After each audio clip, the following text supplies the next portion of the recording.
All right, let's get right into it. We're going to break down the philosophy of one of the most ruthless protagonists you'll ever come across, Fang Yuan. This is a character who completely flips the script on what a hero is supposed to be. So that quote you're seeing, that's Fang Yuan's worldview in a nutshell. He just throws away everything we're taught to hold dear, and it starts with family. For him, emotional ties aren't just useless, they're a massive liability in a world where only power gets you anywhere. I mean, with a mindset like that, you're probably thinking, okay, what kind of villain are we dealing with here? A person who sees his own family as nothing more than passersby? He's got to be the bad guy, right? Well, that's the big twist. Fang Yuan isn't the villain. He is the protagonist. He's the central character of this entire story.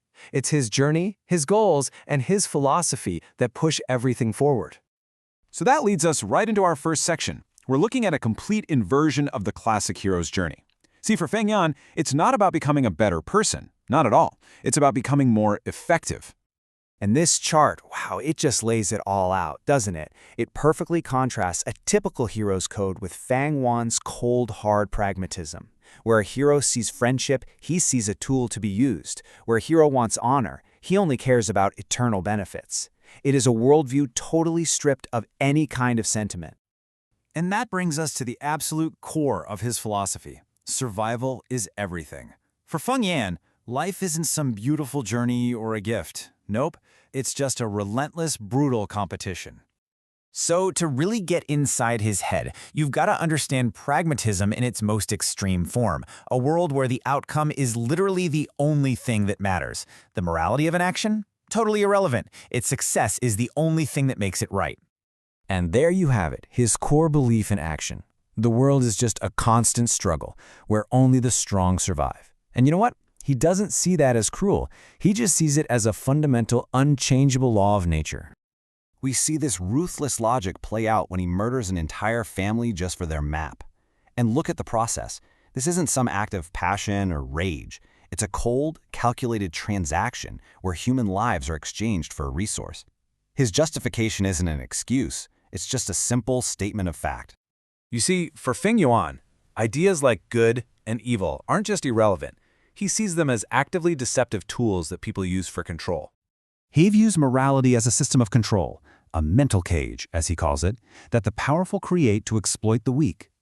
You know, the powerful preach about honor and sacrifice to the masses, so the masses will willingly serve them, and even die for their interests.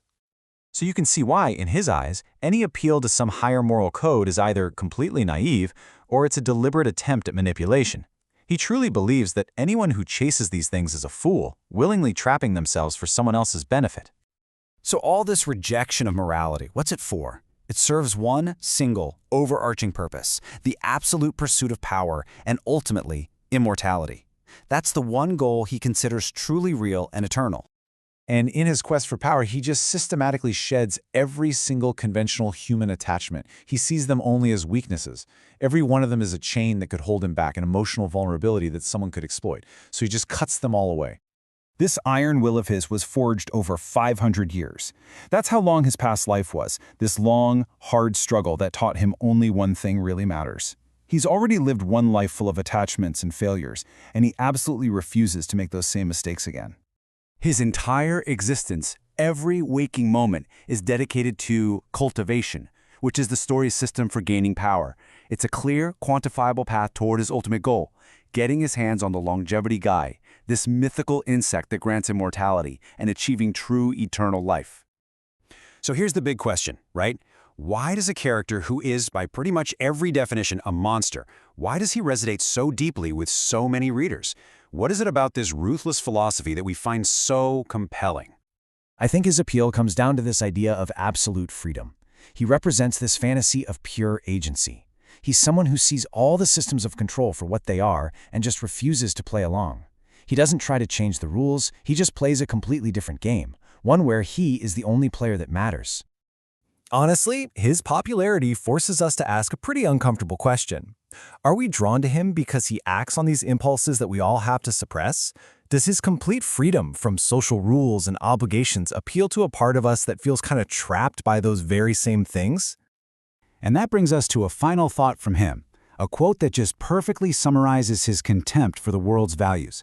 He doesn't just ignore society's rules, he actively laughs at the people who follow them. And that's a really provocative question to end on, isn't it? It leaves us to think about the fictitious glory that might be holding us back in our own lives. What invisible cages have we accepted without even a second thought? It's a chilling thought, but a fascinating one to consider.